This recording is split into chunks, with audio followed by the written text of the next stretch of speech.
Hi everyone.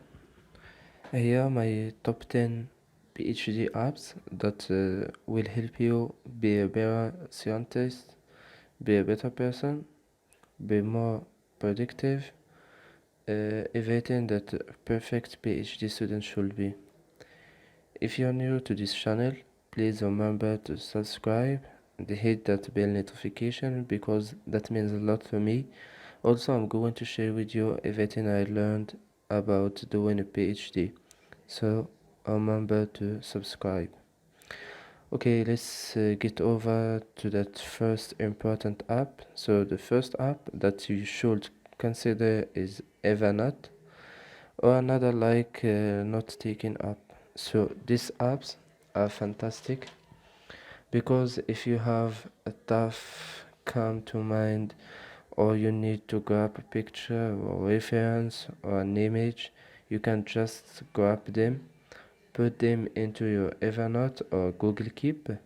I think it's called up, and that can sync across multiple devices, and so that's something that's really creating, PhD are so scattered, they're full of distractions and things. So if you just need to quickly jot down something or not taking up will become your best friend. So Evernote or Google Keep are the two that I use, and I recommend for just jotting down this last minute ideas, trying to sort of like just capture the things your mind isn't about storing information.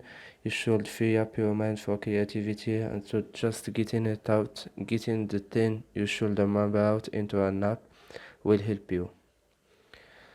Okay, so when you do a PhD, you need a reference manager. There are two of them, Zotero mainly and not.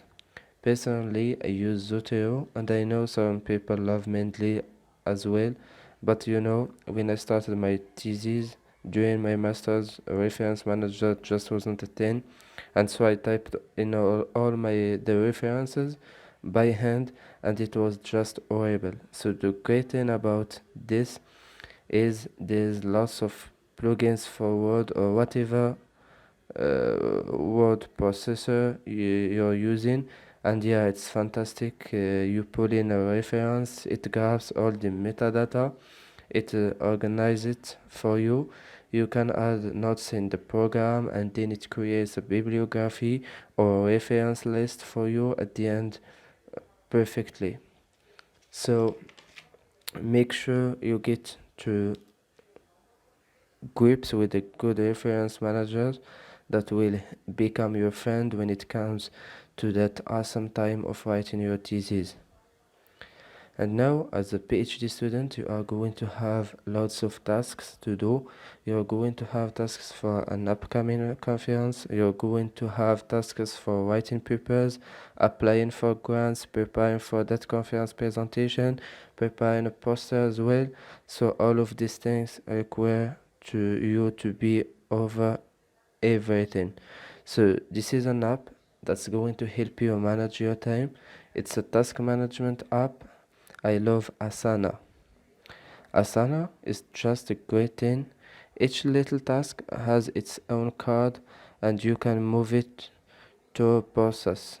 So for example, if it's a paper, you can say I am writing this paper currently, I am in data collection mode for that paper, and it can sit in that column, and then you move it across until it's in like review, peer review accepted, and then it's done.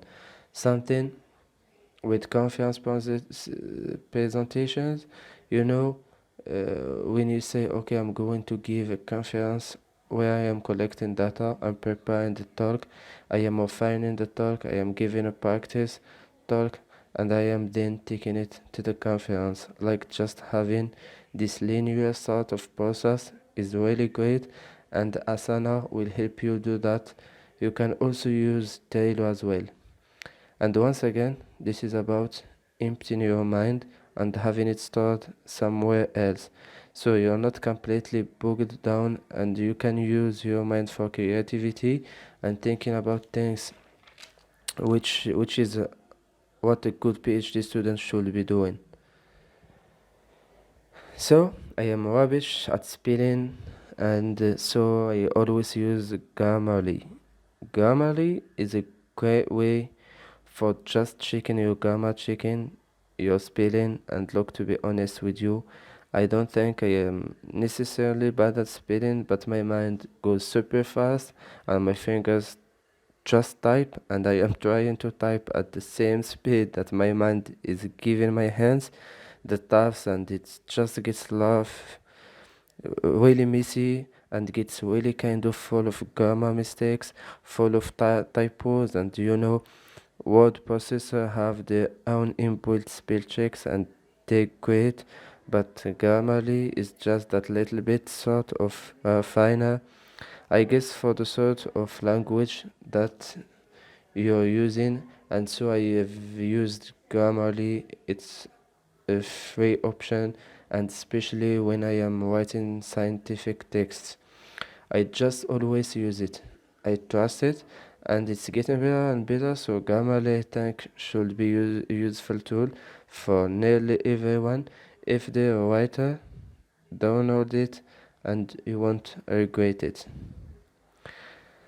I don't like open plan workspace. There I said it, but PhD students get crammed together either in the same office or an open plan if you're lucky enough to be in a new building, and so this app will help you. Kind of a routine, a little bit of peace and calm in a noisy environment, and that is my noise. So my noise, it has got a white noise generator that I absolutely love. I use it even in my office if I just want to block out, if I have kind of trained myself that when I've got this white noise, that kind of thing going on, that I just work.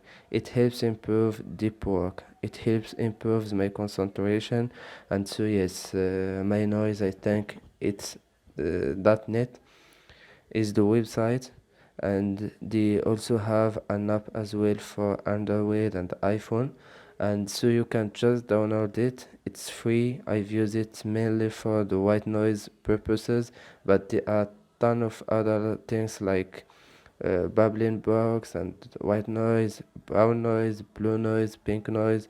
So yeah, you can find a noise that just helps cut through all of the distractions around you.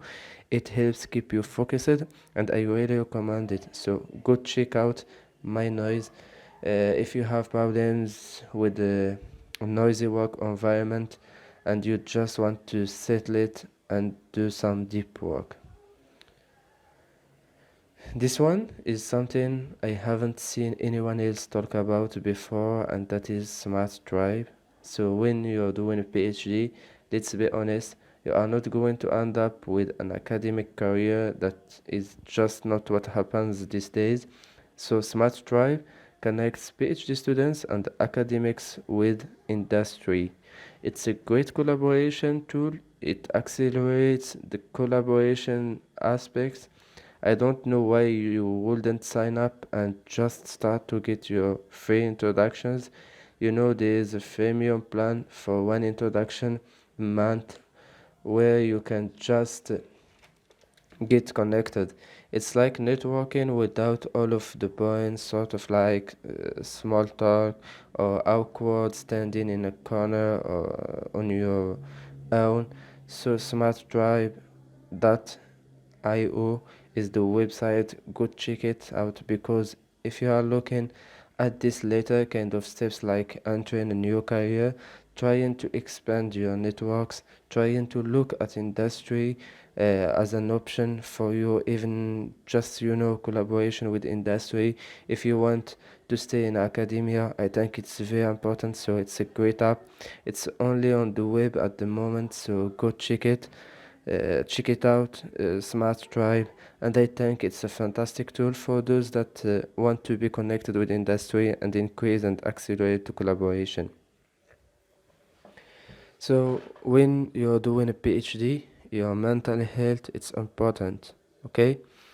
Now these two things are a little bit lame when you first start, or it feels a little bit lame. They are not lame, but it feels like so cringy when you start there inside you're like, I've got so much to do.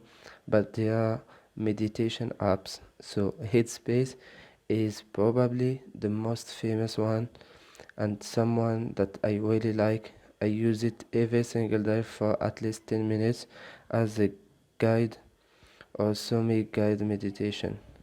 They have introduction courses and beginners courses, like they have, I think, 30-day course beginners 1, 2 and 3. I've just been through that again because it's a great refresher, and it just helps quite your mind when all you're thinking during a PhD is, I can't get through this, is really hard, I am completely confused, nothing's working, and you just need to work on controlling your tasks, and meditation is one of those. If you don't want to pay for Headspace, there's an app called Insight Timer that I used for a very long time, and it's got lots of free meditations on there, and I recommend you give it a go. During my PhD, I do all of my imaging in Word. I became like a word illustrator. I was brilliant at it. I was so proud of myself. It's not what Word is useful for, and it's not why it exists. So I recommend you get GIMP, which is a Photoshop open source alternative, and you look at Inkscape. Inkscape is a vector illustrator, which means that you can zoom in and out, and it doesn't go all pixelated. You can export out great images. There's quite a learning curve, but there are lots of free options online for learning them. You know, every time you need a graphic, then Inkscape and GIMP will be your best friends. They're completely free.